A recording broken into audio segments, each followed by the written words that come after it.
خاتم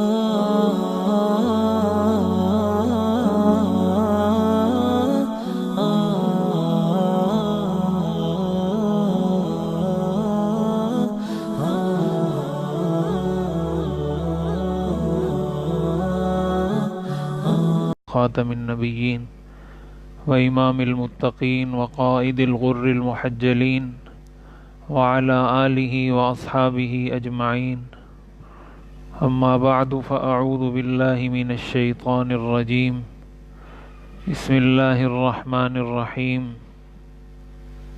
من قتل نفسا بغیر نفس او فساد فی الارض فکأنما قتل الناس جميعا ومن احیاها فکأنما احیا الناس جميعا وقال اللہ تعالی ولا تلقوا بأیدیکم الی التہلکہ صدق اللہ العظیم۔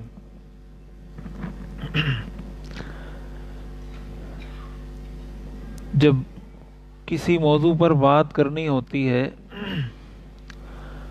تو انسان کو دو طرح کے حالات کا سامنا ہوتا ہے۔ کبھی انسان یہ سوچتا ہے کہ کس موضوع پر بات کی جائے، اس کو کوئی موضوع سمجھ میں نہیں آ رہا ہوتا، اور کبھی حالت ایسی ہوتی ہے کہ انسان کہتا ہے کس موضوع پہ بات کی جائے، اس موضوع پہ بات کریں، اس پہ بات کریں، اس پہ بات کریں۔ تو دو طرح کی کیفیات انسان کو محسوس ہوتی ہیں۔ تو آج یہی دوسری کیفیت ہے کہ کس موضوع پہ بات کی جائے، کس موضوع کو چھیڑا جائے، اس حوالے سے شرعی نقطہ نظر کو جانا جائے۔ بہرحال مختصر انداز میں جو دو تین اہم چیزیں ہیں اس کی طرف اشارہ کرنا چاہتا ہوں تاکہ ہمارے سامنے اس کی حقیقت بھی واضح ہو اور ہم صحیح رخ پر کھڑے ہو سکیں، اپنے رخ کا صحیح تعین کر سکیں۔ سب سے پہلی بات، یہ بسنت کا تہوار منانے کا اعلان کیا گیا ہے حکومت پنجاب کی طرف سے۔ بسنت کا جو تہوار ہے اس میں یہ پتنگ بازی کی جاتی ہے، یہ لاہور کا ایک خاص تہوار ہے اور اس کے پیچھے ایک پوری تاریخ ہے، اور وہ تاریخ اسلام دشمنی پر اور حضور علیہ الصلاۃ والسلام کی گستاخی پر مبنی ہے۔ خلاصہ کلام اس کا یہ ہے کہ ایک شخص تھا، حقیقت رائے ہندو تھا، جس نے حضور علیہ الصلاۃ والسلام اور حضرت فاطمہ رضی اللہ تعالی عنہ کی شان میں گستاخی کی، اور اس گستاخی کی پاداش میں اس کو پھانسی دی گئی، سزائے موت دی گئی۔ وہاں پر اس کی کوٹ خواجہ سعید لاہور میں جو علاقہ ہے وہاں پر اس کی سمادھی بنائی گئی، جہاں پہ جلایا گیا وغیرہ وغیرہ۔ اس کی یاد میں وہاں لوگوں نے یہ بسنت کا تہوار منانا شروع کیا، یہ پتنگ بازی وہاں پہ شروع کی، جس کے نتیجے میں بہت سارے لوگوں کی گردنیں کٹیں۔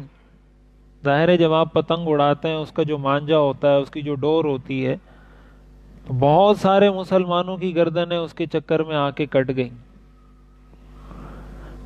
تو وہاں پر یہ جو بسنت کا تہوار شروع ہوا، اور یہی وجہ ہے کہ یہ تہوار صرف لاہور میں منایا جاتا ہے اور کہیں آپ کو پورے پاکستان میں یہ تہوار نہیں ملے گا۔ یہ ان کا خاص تہوار ہے۔ اب ظاہر ہے جب اس علاقے کا ایک خاص تہوار ہے تو اس کے پیچھے بھی کوئی پس منظر ہوگا کہ یہاں پر نہیں ہے وہاں پر ہے، تو کوئی وجہ ہوگی۔ تو وہاں پر جو یہ تہوار منایا جا رہا ہے وہ اس بنیاد پہ منایا جا رہا ہے۔ سب سے پہلی بات تو یہ ہے کہ حضور علیہ الصلاۃ والسلام کے گستاخ کی یاد میں منایا جانے والا تہوار کسی بھی طرح اسلامی نہیں ہو سکتا۔ ایسے کسی تہوار کو ہم یہ نہیں کہہ سکتے کہ یہ ہمارا کلچر ہے، یہ ہماری ثقافت ہے، یا یہ ہمارا کلچرل ایونٹ ہے۔ یہ ہمارا کلچرل ایونٹ ہرگز نہیں ہے، یہ ہندوانہ کلچر ہے، اسلام دشمنی پر مبنی کلچر ہے اور حضور علیہ الصلاۃ والسلام کے گستاخ کی یاد میں منایا جانے والا تہوار ہے۔ اس لیے سب سے پہلے تو ہمارے مسلمان بھائیوں کو خود یہ بات سمجھنی چاہیے کہ ہم جب یہ تہوار منانے جا رہے ہیں یا اس کا حصہ بننے جا رہے ہیں تو ہم کہاں سیدھی طرف کھڑے ہوئے ہیں یا غلط جانب کھڑے ہوئے ہیں، ہم نے اپنے رخ کا تعین صحیح کیا ہے یا اپنے رخ کا تعین غلط کیا ہے۔ اگر غلط سمت میں ہم کھڑے ہوئے ہیں، اپنے آپ کو مسلمان سمجھتے ہوئے اسلام دشمنی پر مبنی چیزوں میں ہم حصہ ڈال رہے ہیں، تو پھر ہمیں اپنے اسلام پر اور اپنی مسلمانی پر ایک مرتبہ نظر ثانی کرنے کی ضرورت ہے۔ سب سے پہلی بات تو یہ ہے کہ اس وجہ سے ایک تو یہ کہ کوئی عام ویسے ہی کوئی پتنگ اڑاتا ہے عام دنوں میں، اس کا تعلق اس چیز کے ساتھ نہیں ہے بسنت کے ساتھ، لیکن یہ جو خاص فروری کے مہینے میں یہ جو مخصوص دنوں میں جو بسنت کا تہوار منایا جاتا ہے، اس کا پورا لنک ہے اس کے ساتھ۔ دوسری بات یہ ہے کہ یہ صرف غیر اسلامی تہوار نہیں ہے، یہ غیر آئینی بھی ہے۔ پاکستان کا آئین بھی اس چیز کی اجازت نہیں دیتا۔ غیر آئینی اس لیے ہے کہ کوئی بھی ایسی سرگرمی، کوئی بھی ایسی تفریح، کوئی بھی ایسا کھیل جو انسانی جانوں کے ضیاع کا سبب بنتا ہو، جس سے کسی انسان کی جان جانے کا خطرہ ہو، ایسے کسی بھی کھیل کو قانونی طور پر الاؤ نہیں کیا جا سکتا۔ حکومت کو یہ اتھارٹی آئین نہیں دیتی کہ جس چیز سے انسان کی جان جاتی ہو ایسا کوئی کھیل کھیلنے کی حکومت اجازت دے، آئین اس چیز کی اجازت نہیں دیتا۔ 1996 سے لے کر 2005 تک ان 9-10 سالوں میں اس بسنت کے تہوار میں ڈوریں کٹنے کی وجہ سے، گلے میں یہ مانجا اور ڈور لگنے کی وجہ سے 250 لوگوں کی جانیں گئی ہیں۔ 250 لوگ اپنی جان سے ہاتھ دھو بیٹھے ہیں۔ اب آپ اندازہ لگائیں کہ ایک آدمی جب کسی گھر سے ایک میت اٹھتی ہے، کسی گھر سے ایک لاش اٹھتی ہے، تو اس ایک آدمی کی وجہ سے کتنے خاندان متاثر ہوتے ہیں؟ تو 250 لاشیں جب گھروں سے اٹھی ہوں گی تو اس سے کتنے خاندان متاثر ہوئے ہوں گے؟ اس کے علاوہ یہ میں آپ کو رپورٹس بتا رہا ہوں، سروے رپورٹس بتا رہا ہوں، ان 10 سالوں کے اندر 6,500 لوگوں سے زیادہ لوگ اس پتنگ بازی کی وجہ سے زخمی ہوئے ہیں۔ 6,500 لوگ، کوئی 1 2 3 4 5 نہیں، 6,500 لوگ اس کی وجہ سے زخمی ہوئے، 250 لوگ اس کی وجہ سے مرے۔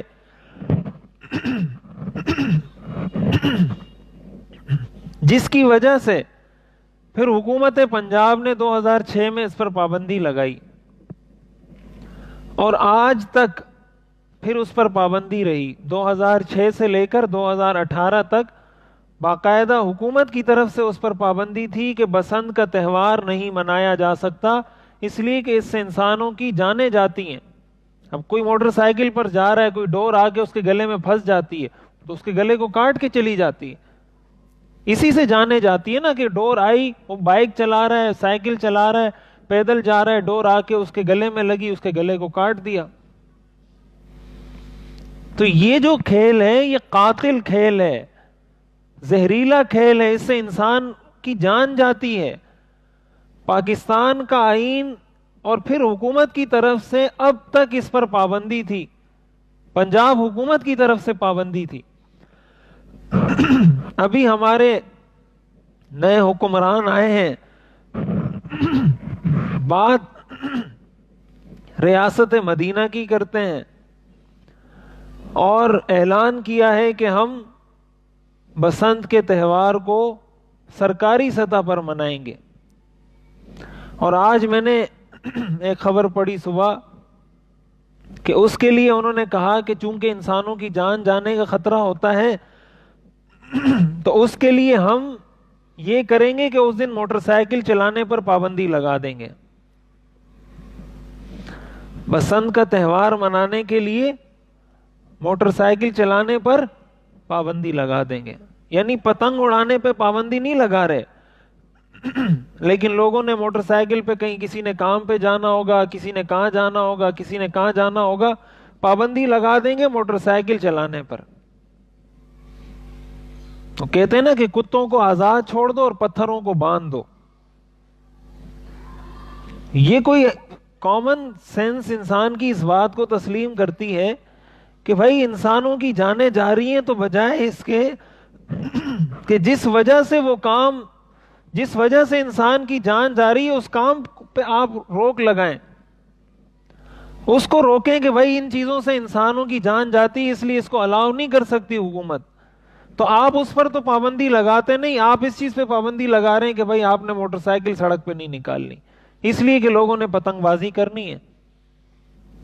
اس کی مثال ایسے ہی کہ آپ سب کے ہاتھ میں اسلحہ دے دیتے ہیں کہ بھائی اسلحہ لو اور فائر کرتے رہو, اور لوگوں کو کہیں کہ بھائی آپ گھروں سے نہیں نکلے اس لیے کہ لوگوں نے فائر کرنا, اپنا شوق پورا کرنا ہے.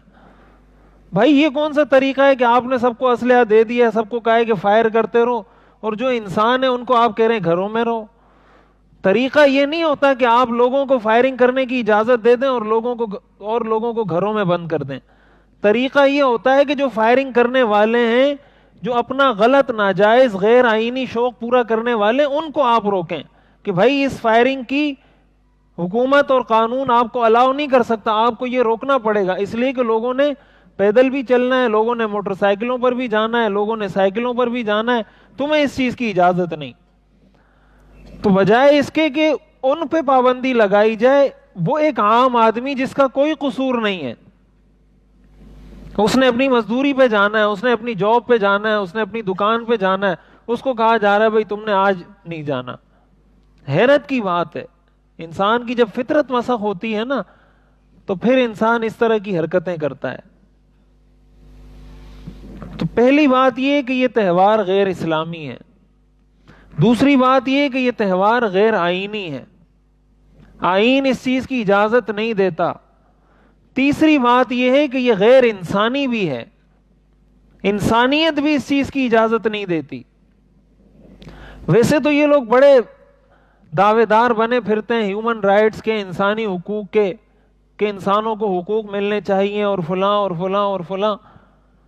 اب بسنت کا تہوار آیا تو یہ انسانی حقوق سارے بھلا بیٹھے. یہ لوگ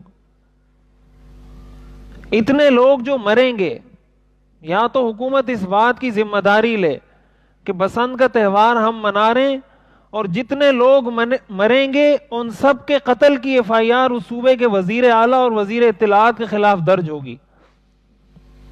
302 کی FIR وزیر اعلیٰ پر درج ہوگی, وزیر اطلاعات پر درج ہوگی, وزیر قانون پر. جو اس کو سپورٹ کرنے والے ہیں وہ اس بات کا حلفیہ اقرار دیں, عدالت میں بیان دیں کہ ہم یہ اعتراف کرتے ہیں کہ اس پتنگ بازی کی وجہ سے جو مرے گا اس کا قاتل وزیر اعلیٰ ہوگا, اس کا قاتل وزیر اطلاعات ہوگا.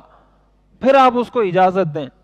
ایک غریب گھرانے سے آپ لاش اٹھا دیتے ہیں صرف لوگوں کے ناجائز شوق پورا کرنے کے لیے. آپ کو پتا ہے جب کسی گھر سے جنازہ اٹھتا ہے تو اس گھر میں کیا حالت ہوتی ہے. ان کے تو اپنے پروٹوکول ختم نہیں ہوتے. غریب آدمی کی گردن ڈور سے کٹ جائے ان کو کیا فرق پڑتا ہے. تو اس چیز کی نہ اسلام اجازت دیتا ہے, نہ پاکستان کا آئین اجازت دیتا ہے, نہ انسانیت اجازت دیتی ہے. اور ہمارے وزیر اطلاعات صاحب, ہمارے ملک کے وزیر اطلاعات صاحب کہہ رہے ہیں یہ بہت خوش آئند بات ہے, بہت اچھی بات ہے کہ پتنگ بسنت منانے کی اجازت دی جا رہی ہے اور قانونی اس کو حیثیت دی جا رہی ہے. تو سمجھ میں نہیں آتی کہ ایک طرف بات کرتے ہیں انسانیت کی, اسلام کو تو آپ ایک طرف رکھیں, ایک طرف بات کرتے ہیں انسانی حقوق کی. بھائی پولیو کے قطرے پلائے جاتے ہیں, کیوں پلائے جاتے ہیں؟ اس لیے پلائے جاتے ہیں کہ بھائی کسی کو پولیو نہ ہو. پورے پاکستان میں کتنے لوگوں کو ہوگا پولیو؟ تو اگر اس طرح ڈور آپ اجازت دے دیتے ہیں ہر سال 10-10 لوگوں کو مارنے کی, تو وہ پولیو کی بیماری زیادہ خطرناک ہے یا یہ پتنگ بازی زیادہ خطرناک ہے؟ تو حیرت کی بات نہیں ہے کہ پولیو تو آپ ایک ایک بچے کو پلا رہے ہیں، کسی بچے کو پولیو نہ ہو جائے، معذور نہ ہو جائے، اور پتنگ بازی کی آپ نے کھلے عام سب کو اجازت دی ہے کہ جس کی وجہ سے جو مرتا ہے مرتا رہے۔ یہ ان دونوں میں آپ کمپیریزن کر کے دیکھیں، کمپیئر کریں ان دو چیزوں کو، آخر کیوں اس کی اجازت نہیں دی جا رہی اور اس کی کھلے عام اجازت دی جا رہی ہے؟ بھائی آپ پولیو کے قطرے پلا رہے ہیں تو آپ اس چیز پہ بھی تو پابندی لگائیں۔ ایک بیماری سے انسان معذور ہوتا ہے اور ایک چیز سے انسان کی جان جاتی ہے، کون سی چیز زیادہ خطرناک ہے؟ جس چیز سے انسان کی جان جا رہی ہے وہ زیادہ خطرناک ہے، تو اس پہ ڈبل پابندی ہونی چاہیے، اس پہ زیادہ سختی ہونی چاہیے، اس کو باقاعدہ حکومتی سطح پر الاؤ کیا جا رہا ہے، اس کی اجازت دی جا رہی ہے۔ یاد رکھیں اس کی اسلام کسی بھی صورت اجازت نہیں دیتا۔ تو یہ تہوار غیر اسلامی بھی ہے، غیر آئینی بھی ہے اور غیر انسانی بھی ہے۔ کسی بھی صورت اس کو کوئی مسلمان تو کیا کوئی انسان بھی قبول نہیں کر سکتا، اور جس کی جان جائے گی اس کی وجہ سے اس کی ذمہ دار وہ حکومت ہوگی جس حکومت نے اس کی اجازت دی ہے۔ اس کے قتل کی ایف آئی آر، اس مقتول کی قتل کی ایف آئی آر حکومت کے خلاف کٹنی چاہیے، تاکہ ان کو احساس تو ہو یہ کوئی مذاق ہے، کسی کی جان کے ساتھ کھیلنا، یہ کوئی بچوں کا کھیل تو نہیں ہے۔ تو پہلی بات تو یہ ہے کہ اس چیز کو اپنے ان چیزوں کو ذکر کرنے کا مقصد یہ ہوتا ہے کہ یہ چیزیں ہمارے ملک میں چل رہی ہوتی ہیں، ہمارے آس پاس یہ سب کچھ ہو رہا ہوتا ہے، اور ہم کبھی اپنے سیاسی مفادات کی وجہ سے، کبھی اپنے ذاتی مفادات کی وجہ سے غلط رخ پہ آ کے کھڑے ہو جاتے ہیں۔ اگر کسی کا تعلق اس پارٹی کے ساتھ ہے جو حکومت میں، تو وہ اس کے غلط کاموں کو سپورٹ کرنا شروع کر دے گا، اس لیے کہ میرا تعلق اس پارٹی کے ساتھ ہے تو بس یہ ٹھیک ہے۔ بھائی پارٹی سے تمہارا تعلق دوسرے نمبر پر ہے، اسلام سے تمہارا تعلق پہلے نمبر پر ہے۔ پہلے اسلام کے مفادات ہیں، پھر تمہاری پارٹی کے مفادات ہیں۔ اسلام اگر اجازت دیتا ہے سپورٹ کریں، اسلام اجازت نہیں دیتا سپورٹ کریں گے گناہگار ہوں گے۔ تو پہلی ذمہ داری ان لوگوں کی ہے جن لوگوں کی، جس طبقے کی وہاں تک رسائی ہے، اور اس کے خلاف لاہور ہائی کورٹ میں باقاعدہ پٹیشن بھی دائر کر دی گئی ہے، اس کے خلاف درخواست بھی جمع کرا دی گئی ہے۔ اور ایسے موقع پر ایک بات یہ بھی یاد رکھنی چاہیے کہ ہمارے لوگ اکثر ایسے موقع پر چیختے چلاتے بہت ہیں، مظاہرے بہت کرتے ہیں، لیکن جو قانونی طریقہ کار ہوتا ہے اس کو نہیں فالو کرتے۔ قانونی طریقے کو اپناتے ہوئے اس کا طریقہ یہ ہے کہ بھائی ایک حکومت اس کی اجازت دے رہی ہے، آپ جا کے عدالت میں اس کے خلاف کوئی پٹیشن دائر کریں، عدالت کو کہیں کہ یہ چیز غیر آئینی ہے، غیر اسلامی ہے، غیر انسانی ہے، اس کے خلاف ایکشن لیا جائے۔ تو جیسا تیسا بھی ہے ہمارا قانون کچھ نہ کچھ تو بہرحال حرکت میں آ کے کچھ نہ کچھ اس کے اثرات ظاہر ہونا شروع ہوتے ہیں۔ تو اگر قانونی طریقے کو اختیار نہیں کریں گے تو آپ مؤثر کوئی کام نہیں کر سکتے جب تک آپ قانونی طریقہ کار کو اختیار نہیں کریں گے۔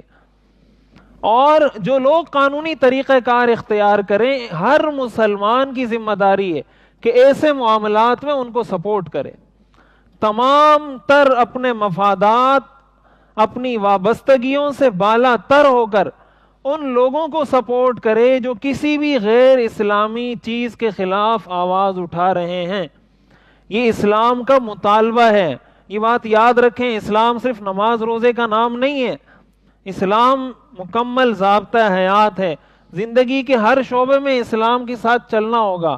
یہ نہیں ہے کہ مسجد میں تو اسلام کے ساتھ چلنا ہے اور سیاست میں اسلام کے بغیر چلنا ہے، مسجد میں تو اسلام کے ساتھ چلنا ہے، اپنی پارٹی میں اسلام کے بغیر چلنا ہے، اس چیز کی اسلام اجازت نہیں دیتا۔ پہلی بات تو یہ ہے۔ دوسری چیز، ہمارے ہاں شراب پر پابندی کا بل پیش کیا گیا قومی اسمبلی کے اندر۔ آپ دیکھیں اسلام تو کسی بھی حال میں شراب نوشی کی اجازت مسلمان کو نہیں دیتا۔ ہمارے ہاں اقلیتوں کے لیے شراب کی اجازت ہے، اور ان کے لیے بہت ساری ایسی جگہ بھی ہیں جہاں سے ان کو شراب مل جاتی ہیں، لیکن اقلیتوں کے نام پر ہمارے وزیر، ہمارے مشیر، ہمارے بڑے لوگ یہ سارے جا کے وہاں سے شرابیں خرید رہے ہوتے ہیں، شرابیں پی رہے ہوتے ہیں، نام اقلیت کا چل رہا ہوتا ہے کہ پاکستان میں ہندوؤں کو شراب کی اجازت ہے، اور اندر خانہ سارے مسلمان اس لت میں پڑے ہوئے ہوتے ہیں۔ اب قومی اسمبلی کے اندر ایک ہندو رکن اسمبلی نے، ہندو جو مسلمان بھی نہیں ہے، اس نے یہ بل پیش کیا کہ ہمارے نام پر شراب کا غلط استعمال کیا جا رہا ہے، اقلیتوں کے نام پر شراب کا غلط استعمال کیا جا رہا ہے، ہمارا ہندو مذہب بھی شراب کے استعمال کی اجازت نہیں دیتا، ہندو مذہب میں بھی شراب کے استعمال کی اجازت نہیں ہے، لہذا قانون میں یہ جو بات شامل کی گئی ہے کہ اقلیتوں کو شراب نوشی کی اجازت ہے، اس کو ختم کیا جائے، اس لیے کہ ہمارا مذہب بھی اجازت نہیں دیتا، جب نہیں دیتا تو آپ کیسے ہمارے لیے الاؤ کر رہے ہیں؟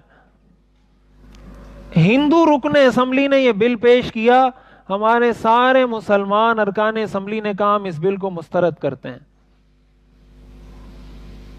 ہندو کہہ رہے ہیں شراب پر پابندی لگائیں، ہمارے مسلمان اراکین اسمبلی کہہ رہے ہیں نہیں، اس پابندی کی ہم مخالفت کرتے ہیں۔ وہ بل اسمبلی کے اندر پیش ہی نہیں ہونے دیا کہ آیا اس بل کو پیش کیا جائے یا نہ کیا جائے، سوائے مذہبی جماعتوں کے، متحدہ مجلس عمل اور جو مذہبی جماعتیں ان کے علاوہ تمام سیاسی جماعتوں کے اراکین نے بالاتفاق اس بل کو مسترد کر دیا۔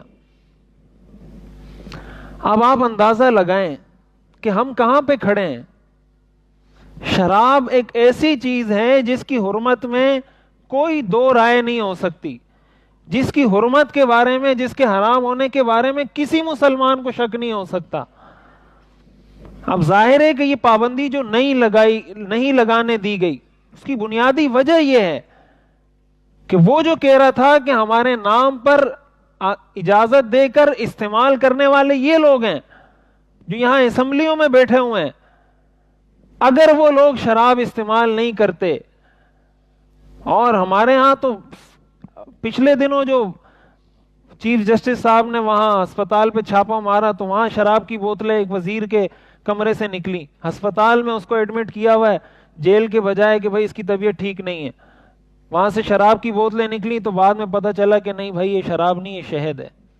ان کا تو شراب بھی نکلتا ہے تو شہد بن جاتا ہے، غریب آدمی شہد بھی پی رہا ہو تو اس کو شراب کے کیس میں ڈال دیتے ہیں۔ یہ کون سا طبقاتی نظام ہے ہمارے ہاں؟ کہاں کس طرف ہم جا رہے ہیں؟ بالکل اندھے بن کر لوگ مولویوں کو تانا دیتے ہیں کہ یہ اندھے مقلد ہیں۔ میرے خیال میں ہمارے سیاسی کارکنوں سے زیادہ اندھا مقلد اس دنیا میں کوئی نہیں ہے۔ اتنا اندھا مقلد بھی کوئی کسی کا ہوتا ہے کہ وہ شراب پر پابندی لگانے کا مطالبہ کر رہا ہے اور آپ اپنے سیاسی مفادات کی وجہ سے اس کی مخالفت کر رہے ہیں؟ اس سے بڑی اندھی تقلید اور کیا ہوگی؟ عرض کرنے کا مقصد یہ ہے کہ ہمیں ان سارے معاملات میں اپنے صحیح رخ کا تعین کرنا ہوگا کہ میں نے یہاں کھڑا ہونا ہے یا یہاں کھڑا ہونا ہے۔ اگر غلط رخ پہ ہم کھڑے ہو جاتے ہیں، اپنے رخ کا تعین غلط کر لیتے ہیں، تو ہمارے لیے دنیا میں بھی خطرناک ہوگا، اور آخرت تو ظاہر ہے خطرناک ہے ہی، کہ جب ہم اسلام کے مخالف کھڑے ہو رہے ہیں تو آخرت ہماری کیسے ٹھیک ہوگی؟ دو باتیں تو یہ بڑی اہم ہیں، ایک یہ بسنت کے حوالے سے اور ایک یہ شراب پر پابندی کے حوالے سے۔ اور تیسری بات جو میں نے عرض کرنی ہے وہ یہ کہ ہمارے ہاں حکومت کی جانب سے بار بار یہ نعرہ لگایا جاتا ہے کہ ہم اس ملک کو ریاست مدینہ کے طرز پر چلانا چاہتے ہیں، ہم اس کو ریاست مدینہ بنانا چاہتے ہیں۔ دیکھیں یہ نعرہ بہت اچھا ہے اور کوئی بھی مسلمان اس سے اختلاف نہیں کر سکتا، اگر وہ مسلمان ہے وہ کبھی بھی اس سے اختلاف نہیں کر سکتا۔ کون مسلمان ہوگا جو یہ کہے کہ نہیں ہمیں ریاست مدینہ نہیں چاہیے؟ تو ہم اس نعرے کی مکمل تائید کرتے ہیں، اور جو بھی علماء اس نعرے کی تائید کرتے ہیں اس کا مطلب یہ نہیں ہوتا کہ وہ اس پارٹی کی تائید کر رہے ہیں، اس سیاسی جماعت کو سپورٹ کر رہے ہیں، اس کا ہرگز یہ مطلب نہیں ہوتا۔ یہاں نواز شریف کی بھی حکومت رہی ہے، زرداری کی بھی رہی ہے، اور علماء نے ہر دور میں بعض چیزوں میں حکومت کی موافقت بھی کی ہے اور بہت سی چیزوں میں مخالفت بھی کی ہے، اس کا یہ مطلب نہیں ہوتا کہ علماء یا نواز شریف کے ساتھ ہیں یا علماء نواز شریف کے خلاف ہیں، یا وہ آصف زرداری کے ساتھ ہیں یا اس کے خلاف ہیں۔ جو کام حکومت نے اچھا کیا علماء نے اس کو سپورٹ کیا، جو کام غلط کیا علماء نے اس کی مخالفت کی۔ کبھی بھی کسی حکمران کی موافقت یا مخالفت کا مطلب یہ ہرگز نہیں ہوتا کہ اس کی پارٹی کو یا سپورٹ کیا جا رہا ہے یا اس کی پارٹی کی مخالفت کی جا رہی ہے۔ ہمیں ان کی پارٹی سے کوئی سروکار نہیں ہے، ہم جو ان کو دیکھتے ہیں اس نظر سے دیکھتے ہیں کہ وہ ہمارے ملک کے حکمران ہیں، اس نظر سے ہم ان سے بات کرتے ہیں کہ وہ ہمارے وزیر اعظم ہیں۔ اب اگر ملک کا حکمران بات کرے گا ٹھیک، ہم اس کی سپورٹ کریں گے، اگر وہ بات کرے گا غلط، سوال ہی نہیں پیدا ہوتا ہم اس کی سپورٹ کریں۔ تو یہ نعرہ بڑا اچھا ہے، لیکن جو ہمیں حالات دکھائی دے رہے ہیں وہ ایسا محسوس ہوتا ہے کہ نعرہ تو بڑا اچھا لگایا جا رہا ہے، لیکن آس پاس جو ان کی پوری کابینہ ہے، جو پوری ٹیم ہے، وہ اس نعرے میں ان کے ساتھ نہیں ہے۔ ہمارے جو وزیر اطلاعات صاحب ہیں، یہ تو پاکستان کی کشتی ڈبونے کے لیے اکیلے کافی ہیں۔ ایسے الٹے سیدھے بیانات اسلام کے خلاف، مسلمانوں کے خلاف، مذہبی طبقے کے خلاف کہ آدمی حیران ہو جاتا ہے کہ یار ایک مسلمان اسلام کے بارے میں ایسا تبصرہ کر رہا ہے، مسجد کے بارے میں ایسا تبصرہ کر رہا ہے، شراب کے بارے میں۔ اب شراب پہ پابندی کا بل پیش ہوا تو وہ آ کے میڈیا پہ کہہ رہے ہیں بھائی شراب جس نے پینی ہوگی تو پیتا رہے گا، پابندی لگانے کے بعد بھی پیے گا، لہٰذا پابندی لگانے کا کیا فائدہ ہے؟ تو پھر تو جو جس نے جس کو قتل کرنا ہوگا کرتا رہے گا، آپ نے کیوں پابندی لگائی؟ آپ اجازت دے دیں، آپ نے کیوں قانون بنایا کہ کسی کو قتل کرنے کی اجازت نہیں ہے؟ زنا پہ کیوں پابندی لگائی؟ اجازت دے دیں، جس کو کرنا ہوگا وہ تو ویسے بھی کرے گا، قانون بنانے کا کیا مطلب؟ پھر حکومت کا فائدہ کیا ہے؟ کیا اچار ڈالیں گے حکومت کا کہ جب وہ کہہ رہے ہیں جس نے شراب پینی ہے پیتا رہے گا، اور آج یہ مذہبی طبقہ یہ مطالبہ کر رہا ہے تو کل یہ کہے گا کہ کافروں پر جزیہ لگایا جائے، پھر کل مطالبہ کرے گا کہ یہ کیا جائے وہ کیا جائے۔ یعنی اسلام کے خلاف ہر چیز ان کو تسلیم ہے۔ اور اس سے یہ بات سمجھ میں آتی ہے کہ ایک غیر مسلم میں اور لبرل میں فرق کیا ہوتا ہے۔ اگر ایک غیر مسلم ہے، چاہے وہ ہندو ہے چاہے عیسائی ہے، لیکن وہ حقیقت پسند ہے، تو وہ صحیح کو صحیح اور غلط کو غلط بولتا ہے۔ قرآن نے اس کا تذکرہ کیا، وَمِنْ أَهْلِ الْكِتَابِ مَنْ إِنْ تَأْمَنْهُ بِقِنْطَارٍ يُؤَدِّهِ إِلَيْكَ وَمِنْهُمْ مَنْ إِنْ تَأْمَنْهُ بِدِينَارٍ لَا يُؤَدِّهِ إِلَيْكَ إِلَّا مَا دُمْتَ عَلَيْهِ قَائِمًا وَإِنَّ مِنْ أَهْلِ الْكِتَابِ لَمَنْ يُؤْمِنُ بِاللَّهِ وَمَا أُنزِلَ إِلَيْكُمْ وَمَا أُنزِلَ إِلَيْهِمْ۔ ان میں حقیقت پسند لوگ موجود ہوتے ہیں، لیکن ایک لبرل جو اپنے آپ کو یہ شو کرتا ہے کہ میں تو سیکولر ہوں، میں لبرل ہوں، اور میں تو بس اچھے کو اچھا اور غلط کو غلط بولتا ہوں، اس سے بڑا اسلام کا دشمن کوئی نہیں ہوتا۔ یعنی ایک ہندو جب ایک حقیقت کو تسلیم کر رہا ہے، دوسرا لبرل اس کی نفی صرف اس لیے کر رہا ہے کہ یہ اسلام کی موافقت میں بات کر رہا ہے، اس سے پتہ چلتا ہے کہ ہندو اور لبرل میں فرق کیا ہوتا ہے۔ یہ جو لبرل اور سیکولر طبقہ ہے ہمارے ملک کا، یہ ہمیشہ اسلام کے خلاف کھڑا ہوتا ہے۔ نام یہ لیتا ہے سیکولرزم کا، نام یہ لیتا ہے لبرلزم کا، جہاں اسلام کے مخالف بات آئے گی یہ فوراً اس کی سپورٹ میں کھڑے ہو جائیں گے، جہاں اسلام کی موافقت میں بات آئے گی فوراً اس کے خلاف کھڑے ہو جائیں گے۔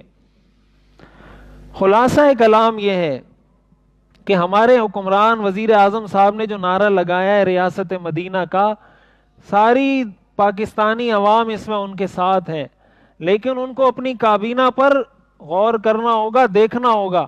صرف نعرے سے کوئی بھی متاثر نہیں ہوگا۔ اگر وہ واقعتاً اس کو ریاست مدینہ بنانا چاہتے ہیں تو پھر ان کو شراب پر پابندی لگانی ہوگی۔ اگر ان کو واقعی ریاست مدینہ بنانی ہے تو یہ بسنت کے تہوار پہ پابندی لگانی ہوگی۔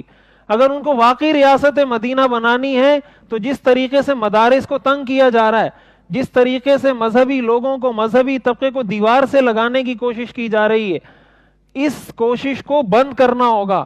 تب جا کر کسی کو اس بات کا یقین آئے گا کہ واقعتاً ہم ایک ریاست مدینہ کی طرف اپنا قدم بڑھا رہے ہیں۔ وگرنہ علماء سے اس بات کی توقع ہرگز نہیں رکھنی چاہیے کہ وہ کسی غلط کام میں حکومت کی سپورٹ کریں گے، ایسا ہرگز نہیں ہو سکتا۔ اللہ تعالی ہمیں سمجھنے اور عمل کرنے کی توفیق عطا فرمائے۔ وآخر دعوانا ان الحمد للہ رب